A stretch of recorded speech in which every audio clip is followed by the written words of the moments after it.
And I'm working with my family, trying to make sure that everything's set up for us. And they're so sweet and really trying in their own ways to support me. Who has been there when you have needs and you just feel on the back end that no matter what you try to do, because for whatever reason, your family just doesn't know how to support you in the ways that you know how to support you, it's hard to get that over there. The thing that I've seen in my own life and with clients, and what your story really demonstrates, is that it's the people who find a way not to give up and to use those 3 R's that end up getting everything that they've ever wanted.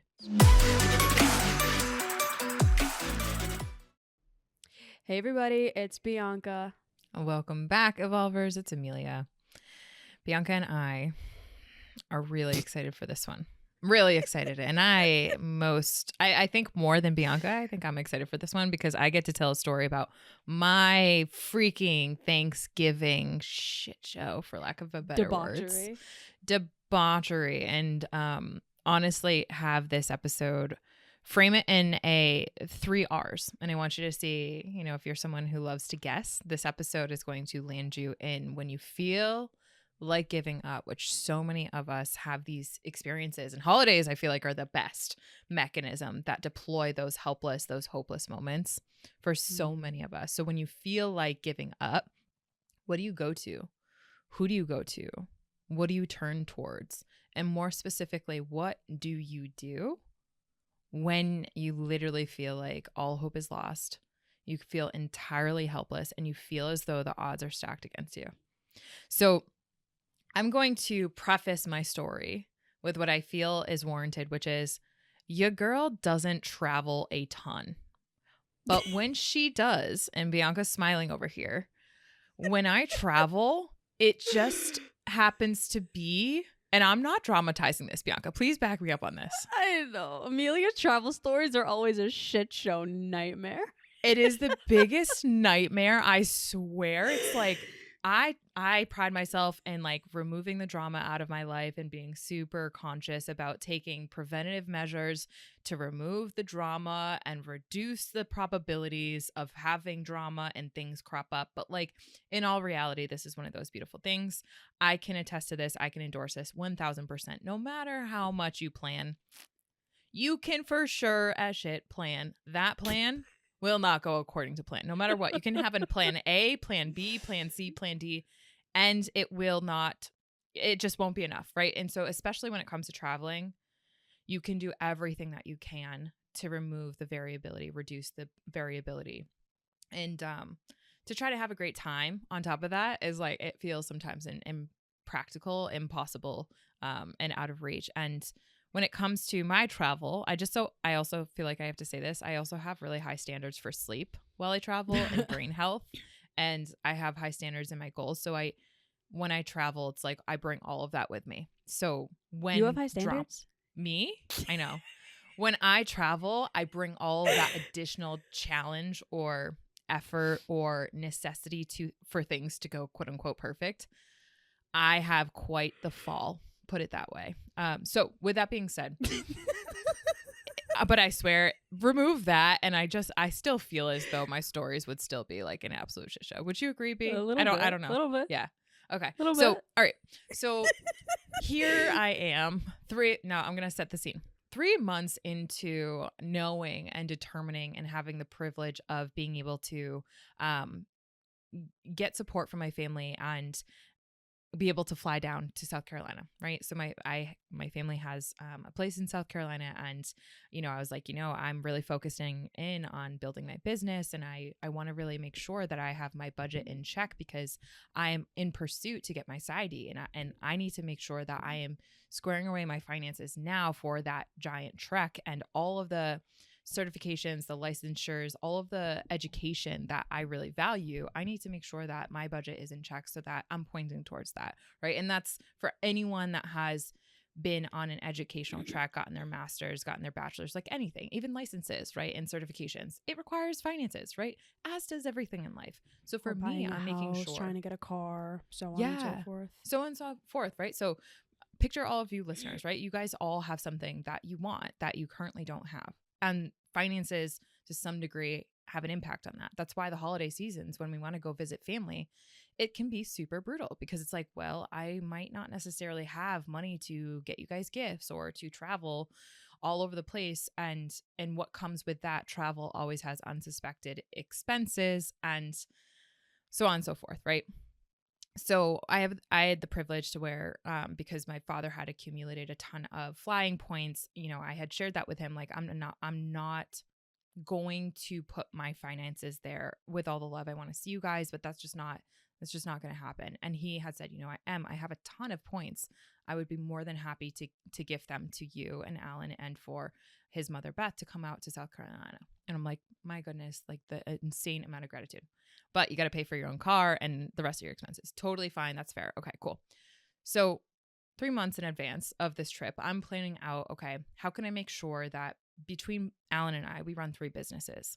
And for anyone that knows us, right, we are consistent every single day, even amongst holiday season. We have to be. We have a wonderful community that we support, and we get to do the work that we do. That's who we are. Now, not everyone's going to have that, right? And I recognize that. So just know that the 3 months before this trip, I had started going into planning phase to try to make sure that when we host a free live virtual event like Out of the Mud, we have Wi-Fi, we have the desk, we have pretty much all the things that I need to make sure that I have so that we can take calls with clients when they need it most, so that we can have the Wi-Fi speed fast so that when I'm talking, my mouth isn't moving at a slower speed and everyone's like, what are you saying, Emilia, in my sessions, to make sure that I have time and call with Bianca and my with Isaac and our team and make sure that we can all be on the same page, right? Like, so these are necessities, right? And I'm working with my family, trying to make sure that everything's set up for us. And they're so sweet and really trying in their own ways to support me. Who has been there when you have needs and you just feel on the back end that no matter what you try to do, because for whatever reason, your family just doesn't know how to support you in the ways that you know how to support you, it's hard to get that over there. So they did the best they could, right? We fly into South Carolina. Fast forward, it's Thanksgiving week. The night before Thanksgiving, right? Picture everyone else in their fridges around Thanksgiving. And that so happens to be one of the holidays that my family celebrates and really, really adores, right? Food, family, and for me, it's fitness. But for my family, it's family and food, right? The Wednesday before, Tuesday night, there is pretty much, we wake up. Well, no, this was the night before that. I had a whole situation with Tucker that I'm not going to get into, but essentially Tucker almost like died in his crate that night. And it was a whole thing. And it was so traumatizing. So that night, no sleep. We wake up, there's no power, which means that there's no Wi-Fi, which means that there's no place for us to be able to do what we already have in the plan to do. So now I'm quote unquote waking up from like 2 hours of sleep. And I'm at this point just still in, just the aftermath of the trauma with Tucker. And Alan's sleeping at this point, and it's like 6 a.m. and I'm like about to go into full rage cycle because I'm just like, I did everything I could have for like this not to happen. And this guy that my dad had been talking to for like 2 months to try to get him in to do the generator stuff shows up on the day.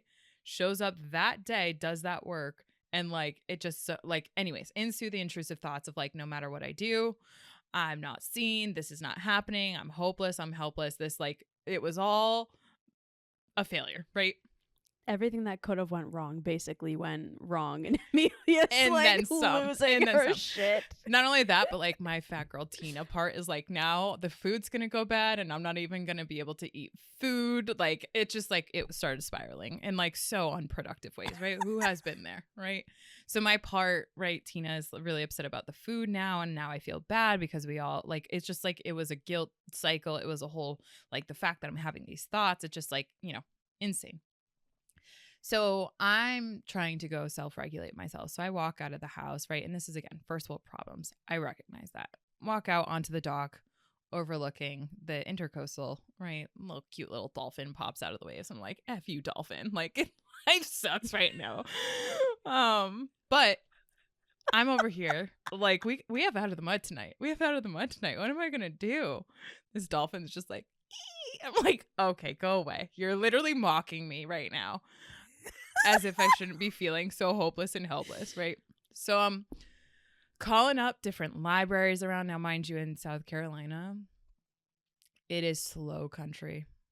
Nothing happens fast. And in Massachusetts, we are known for things happening fast, quick. We're known as mass holes, right? So when things don't happen, we're a hot mess. We're very upset, right? We're hot tempered. So I'm calling around to like libraries. There's no library that's open at 6 a.m. trying to see if I can just host out of the mud and client calls in a place that has power and Wi-Fi. Like, that's all I need. Again, first world problems. And then I start calling around hotels because there's no libraries open. And I'm like, I don't even know this place. Like, I don't know this place. I come in, I come out, and that's it. And this little town, everything shut down for the holidays. I'm like, right. So insert all of the like, guys, it just keeps building. Like, I'm not even mentioning a half of the stuff in between.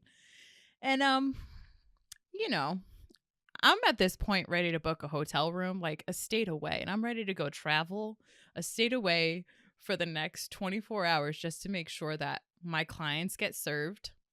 The businesses run to make sure that we can serve our clients, because that's how much this work means to me. And that's what we do no matter what. And to make sure that we can host this free live virtual event out of the mud that we do. Right. And, I'm ready to spend a pretty penny on this at this point. And I have this moment at like 7:30 where I'm just like, like, honestly, I was crying out there on the dock at this point. I'm talking to a sweetheart at some hotel a state away, and I'm asking her like the Wi-Fi speed to make sure if they have rooms available. And like, I get off the phone, there's no availability, like just literally like one thing after the next. And I get off the phone and I just start freaking crying and getting into angry mad. Like, are you kidding? Like, this is just ridiculous. This is absolutely ridiculous. So who has ever been there where you have these moments where not only are you crying and you're mad, but underneath that, what it really feels like is hopeless and helplessness. You feel like all of the odds have been stacked against you. You feel as though no matter what you're going to do is going to work, because you have plenty evidence to support that. And you just feel as though like there's nonstop barriers coming to you, punch after punch is just being chucked at you. And at this point, your jaw is hanging on the floor, right? Like, metaphorically. That was me. So like, what did we do? What do we do in those moments? And I literally felt like giving up. And there was this little tiny part of me that was like, you got this. You'll figure something out. But it was, guys, I'm going to be real honest. It was really quiet. I couldn't hear it out loud, as loud as all of these parts that were just raging, like literally, F you, dolphin. Like, what? I love nature. That's not me. This part was like, don't give up. I know so much has gone wrong, like beyond your wildest dreams. And I know it's not their fault. I know some of it a little bit, they can take accountability. And I know they probably feel really bad about this because they were really excited to have us here, right? It's not their fault. Don't get mad at them. It's not this guy who's trying to do work. It's not his fault. Deep, deep down, you have the skills. And if you don't, you're going to muster them to reach down real deep, girl. And we're not going to give up on you, because this means so much to you and you're going to make sure it happens. So what do we do in those moments? We either give up and we give it all, like all responsibility, everything we give up, right? Because if everything feels out of our control. But what we do if we don't, that's what this episode is about, where we get to reach down into the giant well of evidence that we do have, that little thought challenging technique. Hi everyone, my name is JC DaCosta, and I just wanted to tell you a little bit about Evolve Ventures, and to let you know that it is a community where you can be your authentic self. I personally have experienced a place where I can tell my story and know that I'll find somebody who has shared a similar experience. It's a community of empathy, of leadership, of growth, of opportunity, and it's It's just a phenomenal community with budding and growing leaders who have a voice, and it's a forum and a platform for all of this good conversation, and it's meaningful conversation. So I am grateful for Evolve Ventures and its leadership, and thank you so much for listening to my spot. Take care. Well, what evidence do I have to prove to myself and all of the parts of me that believe and will call absolute BS that like nothing's going to help, nothing's going to work? What do we have to reach down deep into? It's that well of the R3. And like I said at the very beginning of this episode, if you guess, here it is. Your resilience. What in the past has felt like a moment like this, where even if it's a little bit like this, you've wanted to give up. You've wanted to give up and you didn't, or you moved the needle forward. That's resilience. Remember that time? And I look back and I remembered a time, many times, and I was going through the Rolodex. Oh yeah, I remember that time. I remember that time, and just went through a couple of those. Okay, now what's next? How can we be resourceful, right? Because when we don't feel like we're in control, it's really hard to go from that thought and that helplessness and hopelessness to go to, oh yeah, so much is in my control. I'm going to make sure everything happens, right? Like that's not realistic. But if we look at our number 2, which is resourcefulness, what can be if I get creative? What can be within my control? Right? That's the second question that I asked myself. Boom. Thought came up. Well, okay, I've tried libraries. I've tried hotels. What haven't I tried? A little bit of Google came on in. Business centers around me. And then I looked to see what was around me. Businesses that would be open around me. And what I found as a result of that, which is R3, I researched what was around me. And through that resilience, that practice of resourcefulness, and the ability to research, thank goodness I had LTE, because otherwise I'd be truly screwed. Just kidding. We'd find a way, right? I found a place around me called the Business Tech Corridor. And honestly, one of the coolest things I'd ever come across. And now I had a place for me to go have power, to go have Wi-Fi. That hopelessness and helplessness from there, did a little bit more research on the place, It's this tech corridor that has not only power and Wi-Fi, but has the coolest like tech in there that someone like me would adore and like would have never imagined would have been in this place, not to mention in this state. And that moment of taking responsibility, this is that like R that wraps all of this in a bow. I took responsibility for the outcomes that I aspire to achieve. So for all of us, what is that moment? Now, it might not have been business, or it might not have been an event, or it might not be, your work that you do, but all of us have had a freaking moment for sure where we felt like giving up.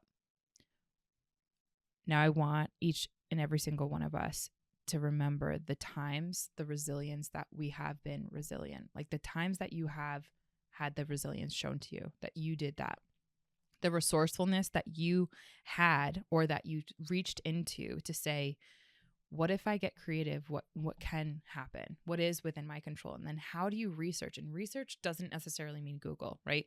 It just means, how can I find something and bring this into my circle of control to build small, meaningful steps out of that hopelessness and helplessness? That's what this is all about. This ties in really well to the last episode that we did too, talking about I didn't cause it, so why do I have to fix it? We all are going to have times in our life where we feel helpless to what's going on around us, where we feel as though we just can't catch a break, or like there's some things that are going well, but not really, and it's not going fast enough, and it seems like everyone else is doing better than you, and you just want to give up. Like, I've been there so many times over the last 5-6 years. It's so soul crushing when it feels like all of your efforts are for naught, and when it feels like the universe is conspiring against you. And the thing that I've seen in my own life and with clients, and what your story really demonstrates, is that it's the people who find a way not to give up and to use those 3 R's that end up getting everything that they've ever wanted, or at least some variation of it and some version of it. I mean, if you didn't, and I'd wager if more, if you didn't have that situation happen and make something empowering from it and empower yourself to find a solution, you wouldn't have found that business center. And now there's probably a higher probability that if you're invited down there in the future, you're likely to go, because you know that there's a business center that you can go to where all of your needs are going to be met. The people who end up doing the best in life, it's not that they have the best circumstances, it's that they have the best resourcefulness. They have the best sense of resiliency. They use the skills that every single one of us have. I heard someone say this. They said, how can you say that God made us all equal when there is so much inequality in the world? And the quote, and what this person said was, life isn't equal, but we all have access to the same tools that are all within every single human being with an adaptive, healthy, functioning brain, which is the skills. So like resourcefulness, the ability to research, the ability to do a lot of these things, the ability to cultivate courage, the ability to continue and try and persist. We all have that ability. Now, whether you believe it or not is a different story. And that's really where subscribing to a podcast like this really helps, because we put out videos all the time that'll actually teach you how to do these things. That's where having really good guides and mentors and therapists really come into play, where they can show you and teach you how to actually develop these skills. Like, I had a client this morning who she was freaking out because she has a crazy week ahead of her. One of her relatives died. She has to deal with her narcissistic father this week. She has to do a lot of travel. There's a lot of other circumstances coming up. And I literally took her through this exact same thing. We didn't call it R3, but I took her through this exact thing of understanding, what do you have at your disposal? What resources do you have that you can utilize?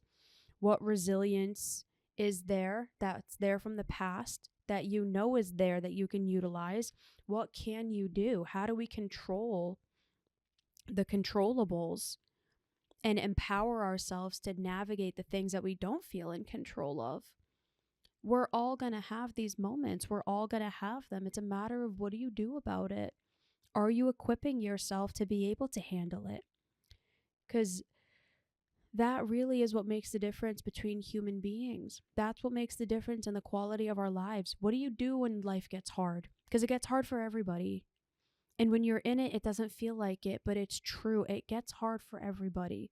So what do you do when it's hard? How do you respond to it? Do you dive into learned helplessness, or do you say, I'm alive and I'm capable and I'm going to figure it out no matter what? Yeah. That's where, it's the R3 is the evolve responsibility triad. And it's the triad that if you use, right, that was a tool that I brought in that, like, without that, I would continue to spiral. Like, I absolutely no doubt would continue to spiral, to chuck hate at the freaking dolphin right there. Like, I would honestly probably have a blow up at my family that was unwarranted, right? I would have a blow up at the guy that was trying to put in a generator that was responsible for the power outage. Like, I was ready to pop off. There was a part of me that wanted to go fight the freaking world and point the finger externally. Like, being real, like, whew. And just going back there, like, I was looking at my sleep score. I was at a 63 level sleep score that day. Out of And I'm 100. usually out of 100, and I'm usually at an 85. That's like my annual average for 2024. So just those numbers, like it's wild. And that honestly, I think it was a lot less That's a than whole that, nother but that's a story. whole nother story about Aura's algorithm. But really, when it comes to this, like I have so many clients that are going through the Rolodex right now, and the difference, like everyone's going to have a hard to some extent. Like just choose your freaking hard. The people who evolve are those who choose not only their own hard, but how they respond to their hard differently. And it's with that triad of responsibility that allows you to evolve. And in that moment, I actually did. And I remember afterwards, like it out of the mud happened. It was awesome. Our meetings happened, like I was like freaking crying because I was still in the PTSD of the trauma that happened literally that morning with Tucker, trying to also emotionally regulate. And after the whole business tech corridor, and I got home late that night and woke up early the next day, Thanksgiving morning, had a whole conversation with my dad and personal responsibility, and that connected us, and he's like, it's ultimately, if you want something a specific way, you got to also take responsibility for the outcome, right? And that doesn't necessarily mean that you have control over what happens to you, but you 1,000% have control of how you respond to it. And like that reminder, I think we all need, especially when we feel like giving up, because sometimes it does. It feels like there's no way out. But if you believe that there is, that is what creates the door. And so it's just a testament to how powerful automatic negative thoughts are and automatic empowering thoughts are. And it doesn't have to be crazy big. It just has to have a crazy impact. So I hope that this episode helps anyone who feels like giving up, everyone who feels hopeless and or helpless, and reminds each and every single one of us of the testament B that you said, like not necessarily circumstances are created equal. For sure shit aren't. However, with the healthy brain, and again, I mentioned the sleep score because I didn't have as much energy, but I was still able to reach down into that well of resilience, of resourcefulness, and of researching, which is the triad of responsibility, right? What can we bring into this equation that can be in my control? What can I think about if I think outside of the box, or if I get creative, if I call in my creativity and curiosity can come into the box that didn't really look like a solution before? And what evidence do I have from my past that I can call on, even if it's tiny and insignificant? Then that can help me remind myself that I've got this, even though I do feel like giving up, because emotions are fleeting, right? They will come and they go, but we make decisions while they're here. And those decisions have a lasting impact on our life. So that is my closing statement. And my episode suggestion for anyone that appreciated this one is to head over to 351, How to Make Friends with Pain. And that's all I got. B, closing thoughts, statements. 288, does accepting mean it's okay? Again, we all struggle. We all go through hardship. We are all going to have times that are going to beat the living hell out of us. None of us are exempt. None of us are exempt. And what do you choose to do about it? It's not to say that some people don't have it easier than others, because they do. It is true. Some people have it so much easier. So what? What are you going to choose to do with your life? How are you going to respond? Because wishing it were different isn't going to actually change anything. What changes is your response to your life, to your circumstances, the choices you make to make your life better. And the more all of us can do that, the more people can actually have a beautiful and abundant life. Let's go. If this is something you need help with, please, please, please reach out. You do not have to do it alone. Emilia and I are both accepting new clients. If you're looking for something a little bit less intense, we have the You Do You program. It's a completely online virtual coaching and therapy program. It's there for you when you need it. And there's so many other resources here at Evolve. So if you're ready to actually make change in 2025, please reach out, and we cannot wait to talk to you. Bye, everybody. Bye.